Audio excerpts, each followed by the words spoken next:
السلام عليكم. اليوم مع وصفات نجاة رايحين نديرو قريوش كما تعودنا نديرو حنا. الفرينة كنت وضعت بهذا العبر 4 فرينة. كنت وضعت 4 فرينة. عندي كاس ماء ومزهر، عندي كاس سمن، ملعقة رايحة ندير ملعقة خل، حبة بيض، عندي خميرة الحلوى مغرف، ومغرف خميرة الخبز كما راكم تشاهدوا. اذا وعندي المايزينا للتوريق كما راكم تشاهدوا. رايحين نخلط جميع المكونات مع بعض، راح نتحصل على عجينة طرية.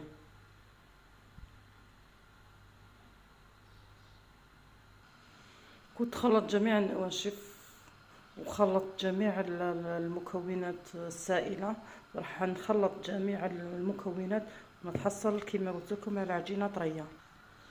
اذا هذه هي العجينة اللي تحصلنا عليها كما راكم تشاهدوا. كنت دلكتها شوية كما راكم تشاهدوا، نخلوها تريح ومن بعد نورقوها بالمايزينا. هاي المايزينا اللي نورقو بها، ثم نصنع الاشكال. كنت قسمت العجينة تاعي على 3 بعد ما خليتها ريحت حوالي 5 دقائق ولا 10 دقائق. نبدا نفتح بالحلال ونورق بالمايزينا كما راكم تشاهدوا.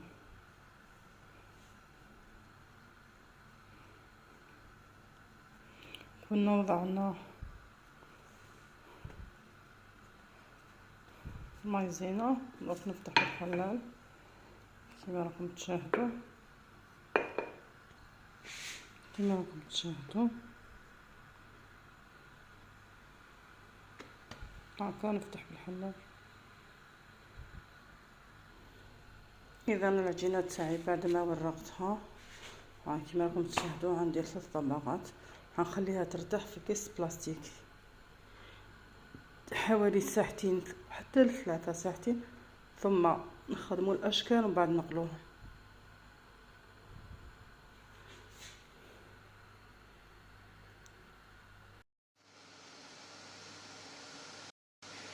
النتيجة النهائية اللي تحصلنا عليها بعد ما خدمنا الاشكال كما راكم تشاهدوا.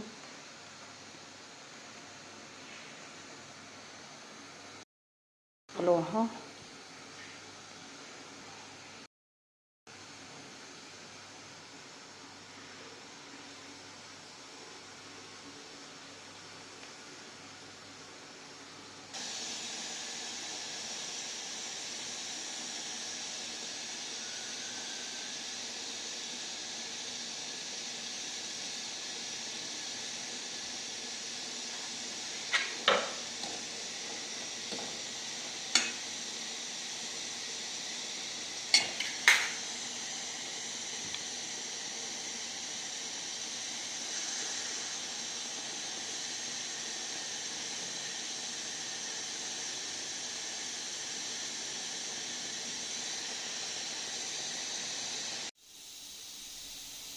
النتيجة النهائية اللي تحصلنا عليها.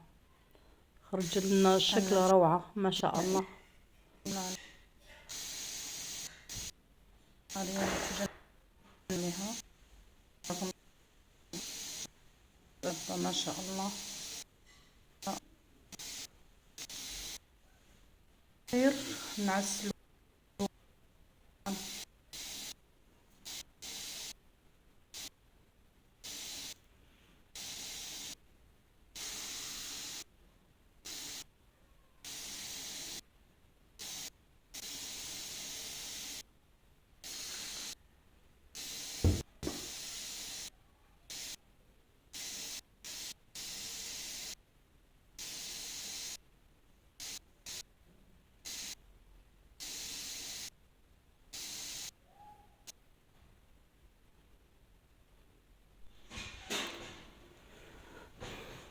وهذه بعد ما قليت كامل الحبات.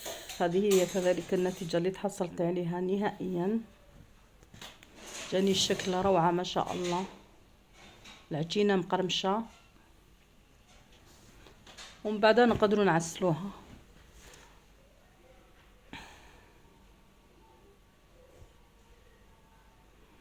ملاحظة اذا عسلناها وهي جديدة كيما هكذا غير كيما قريناها نديرو غسيلة باردة، والعكس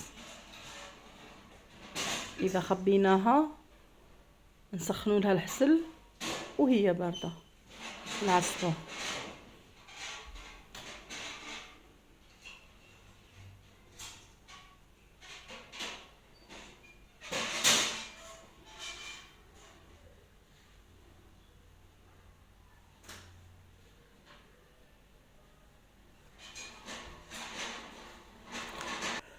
اذا كنت عسلت حبات